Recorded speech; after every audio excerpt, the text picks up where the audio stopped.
and a very strong weekend. Before we begin, let me say a few words about the historic events that took place over the last few days. On Saturday, my administration helped broker a full and immediate ceasefire, I think a permanent one, between India and Pakistan, ending a dangerous conflict of two nations with lots of nuclear weapons. And they were going at it hot and heavy, and it was seemingly not going to stop. And I'm very proud to let you know that the leadership of India and Pakistan was unwavering, powerful, but unwavering in both cases. प्रधानमंत्री मोदी ने राष्ट्रपति Trump को स्पष्ट रूप से कहा कि इस पूरे घटनाक्रम के दौरान कभी भी किसी भी स्तर पर भारत अमेरिका ट्रेड डील या अमेरिका द्वारा भारत और पाकिस्तान के बीच मध्यस्थता जैसे विषयों पर बात नहीं हुई थी. Trump's got a problem with facts and truth. It's a consistent, it's distinct, and it's all-encompassing across multiple issues. Donald Trump sulking about India's refusal to crawl to his whims on giving up New Delhi's trade interests, Donald Trump claimed that India had stopped buying oil from Russia. Well, I understand India no longer is going to be buying oil from Russia. That's what I heard. I don't know if that's right or not, but that's a good step. We'll see what happens, okay? But Trump was totally contradicted by India's Ministry of External Affairs on record and in the open. प्रधानमंत्री मोदी ने राष्ट्रपति Trump को स्पष्ट रूप से कहा कि इस पूरे घटनाक्रम के दौरान कभी भी किसी भी स्तर पर भारत अमेरिका ट्रेड डील या अमेरिका द्वारा भारत और पाकिस्तान के बीच मध्यस्थता जैसे विषयों पर बात नहीं हुई थी. Trump's entire narrative against India was paraded as though India was the tariff king.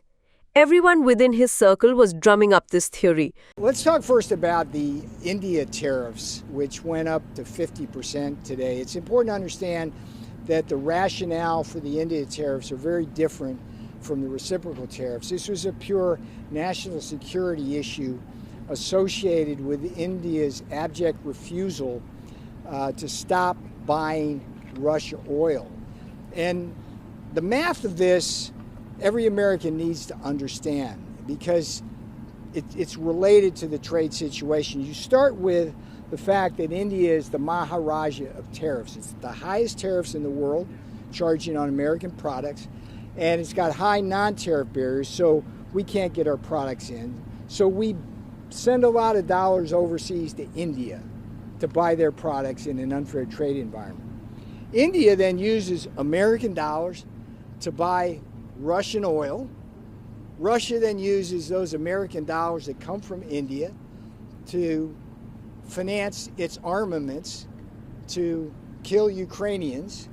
And then American taxpayers are then called upon to pay for the weapons that have to defend Ukraine against Russian armaments paid for by American dollars that came from India.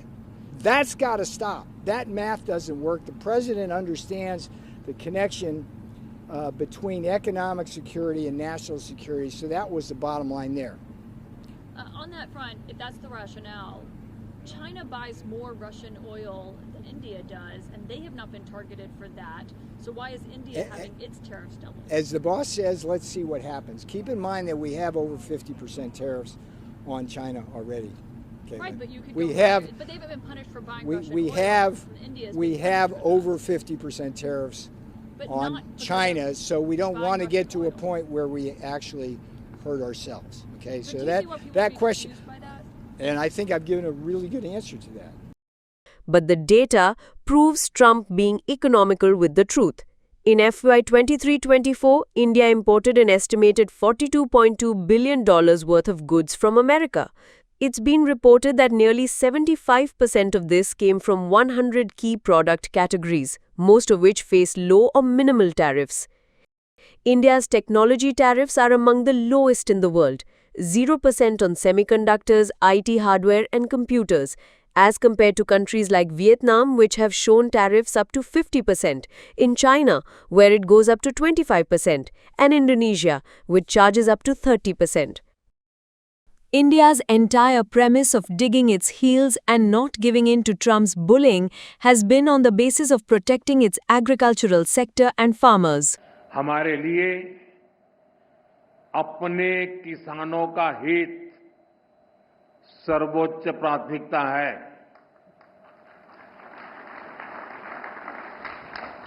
Bharat अपने किसानों के, पशुपालकों के और मछुआरे भाई बहनों के हितों के साथ कभी भी समझौता नहीं करेगा। India's agricultural tariffs have averaged at 33% with a maximum of 110 to 150%, which is way lower than the EU, which charges up to 261%, Japan that charges up to 298% reportedly, and South Korea, which is reported to have charged over 800% in agricultural tariffs.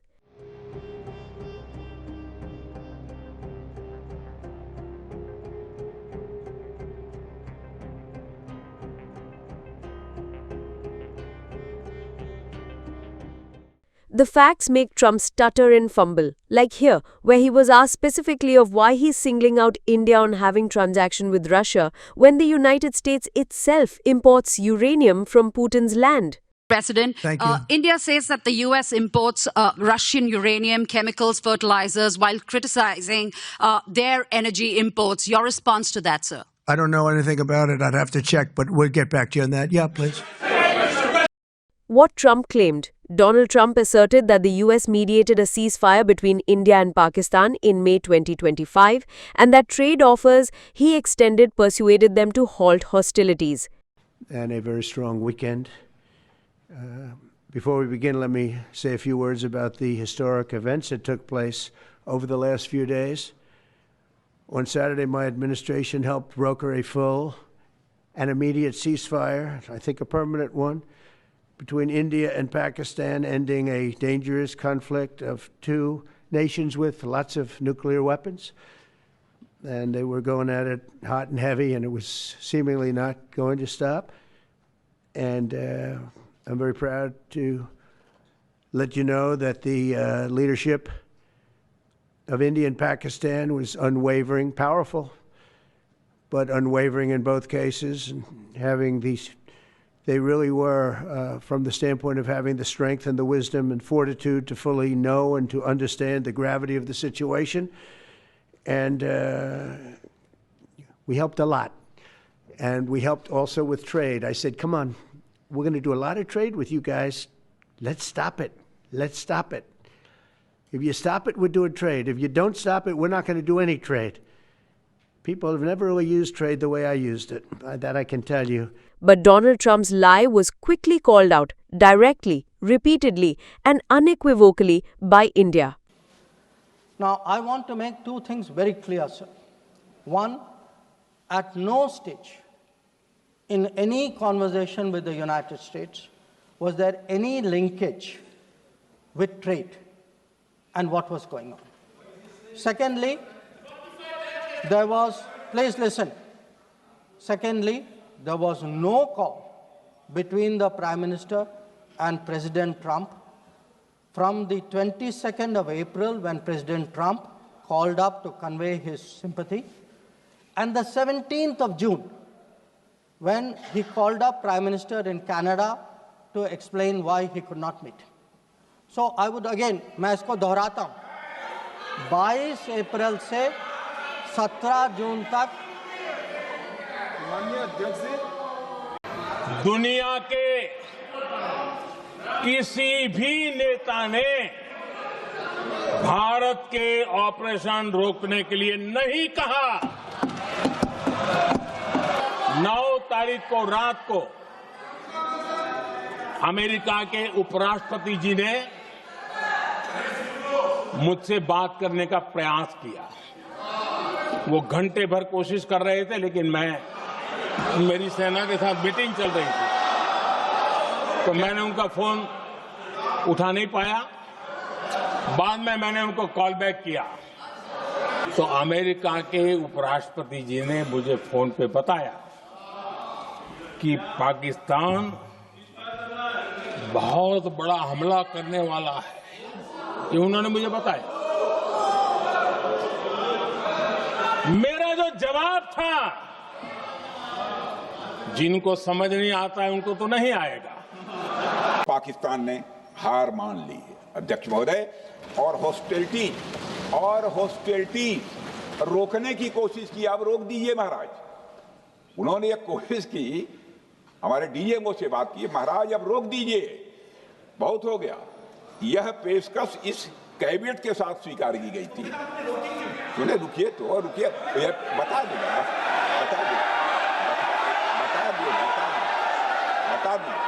अब बैठ आपको मौका मिलेगा।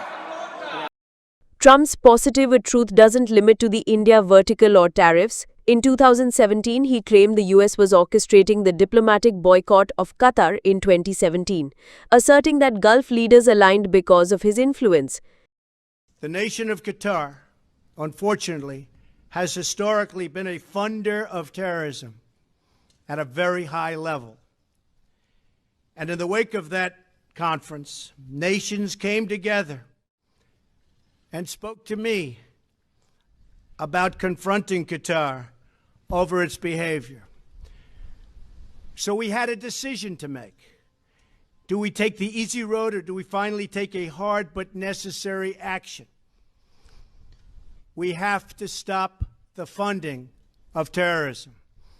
I decided, along with Secretary of State Rex Tillerson, our great generals and military people, the time had come to call on Qatar to end its funding.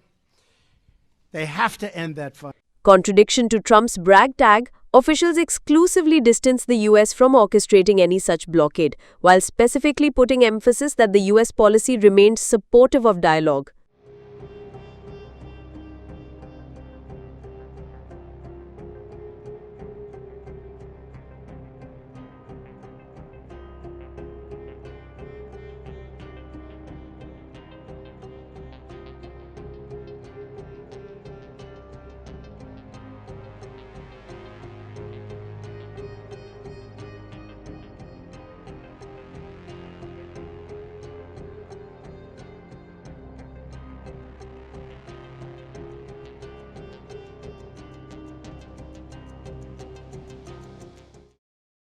Trump had claimed that the US tariff on China generated massive revenue from China.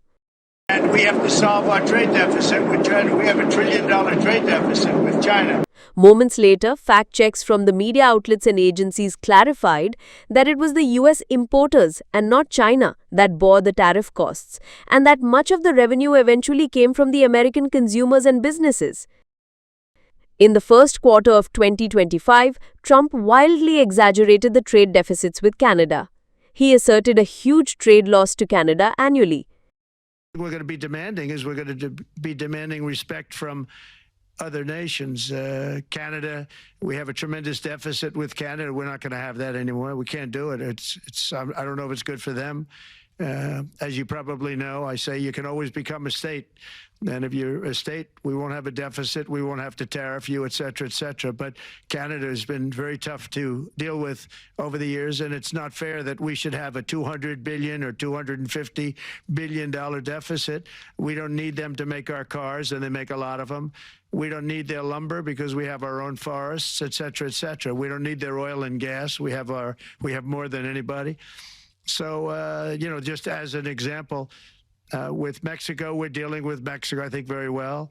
And we just want to be treated fairly with other nations. Official data quoted in the media shows 2023 goods and services trade deficit with Canada was around $40 to $72 billion, nowhere near the $200 billion as claimed by Trump. The list can continue to roll. But what does this seem to establish? That Trump's style is simple. Inflate the numbers, twist the facts, take the credit, and when called out, double down. It's more difficult than people would have any idea. Vladimir Putin has been more difficult. Frankly, I had some problems with Zelensky. You may have read about him. And it's been more difficult than other wars. I mean, look, we just ended a war in 12 days that was simmering for 30 years, frankly. We ended Rwanda and the Congo. It's coming to sign the documents. We've already signed basic documents, but they're coming, I think, to the White House on Friday. We ended, Serbia was going to go at it. But maybe the most important of all, India and Pakistan. And that wasn't whether or not they may someday have nukes like we're talking about in the Middle East, like we're talking about with Israel and Iran. This is they have nuclear weapons. I ended that with a series of phone calls on trade. I said, look, if you're going to go fighting each other, it was getting very bad. You know how bad that last attack was. It was really bad.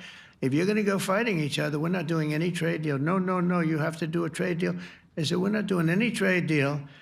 And in fact, I had the general, who was very impressive.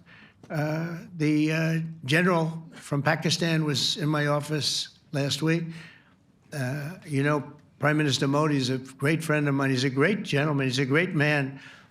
And I got them to reason. I said, we're not doing a trade deal if you're going to fight. And if you're going to fight each other, we're not doing a trade deal. And you know what?